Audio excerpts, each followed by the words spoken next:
चलिए जी, second question check करते हैं। यहाँ पर हमें गिवन है कि एक पर्टिकुलर एपी में pth टर्म वो q के इक्वल है और qth टर्म जो है वो p के इक्वल है। हमें यहाँ प्रूव करना है कि उसी एपी में pqth टर्म जो है that will be q plus p minus pq। तो एक तरीके से हमें गिवन है कि एक एपी में फिफ्थ टर्म जो है लेट्स से वो 7 के इक्वल है, तो जो सेवेंथ टर्म है वो 5 के इक्वल होगी। और यहाँ से हमें डिड्यूस करना है कि जो उसमें एपी में 35th टर्म होगी वो हमारी 7 प्लस 5 माइनस 35 उसके इक्वल होगी। ठीक है, तो यहाँ पर let's start. Usually will start with what's given to us and then what we have to prove. चलिए जी, अब इसमें प्रूफ चेक करते हैं। तो प्रूफ में of course will use our nth term formula और प्रोसीड करने के लिए what is given to us.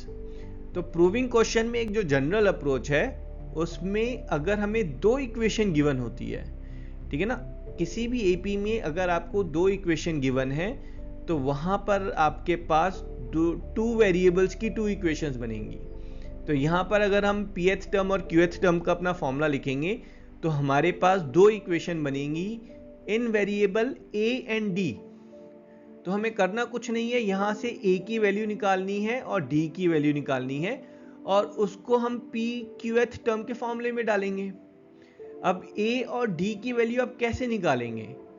तो अगेन टू इक्वेशंस इन टू वेरिएबल्स, आप सब्स्टिट्यूशन, एलिमिनेशन कोई भी मेथड यूज कर सकते हैं। तो यहाँ पर बहुत क्लियर है a और a है, तो ये elimination method is more appropriate. तो यहाँ पर अगर हम इन दोनों इक्वेशन को सब्ट्रैक्ट कर देते हैं तो हमारे पास a जो है वो एलिमिनेट हो जाएगा, तो बचेगा क्या, हमारे पास d की वैल्यूज बचेंगी। अब इस d को अगर हम सिंप्लीफाई करेंगे so will get value of d as q minus p upon p minus q which is nothing but -1। तो बेसिकली ये जो क्वेश्चन है this is becoming a part of linear equation in two variables. तो वो variables हमारे पास a और d हैं। अब ये जो d की वैल्यू -1 है इसको अगर हम हमारी फर्स्ट इक्वेशन में यहाँ पर अगर हम डालेंगे तो will get value of a here. तो जो a की वैल्यू हमारे पास आ रही है that is coming as a minus p plus 1 is q और a is p plus q minus 1। तो two equation, two variables, we have solved it to get value of variable d and variable a. And now we'll put this in. In fact we can find any term. यहाँ पर उसने लेकिन specifically जो है pqth term पूछी है, so we'll apply formula for nth term formula here. So we'll get pqth term is a plus pq minus 1 times d.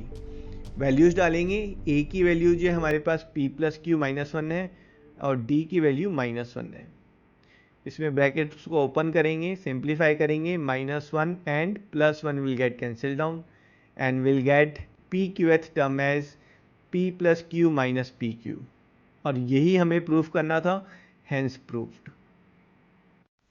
I hope you enjoyed the video and solution is crystal clear to you. I will see you in next video. Till then, tata, bye bye.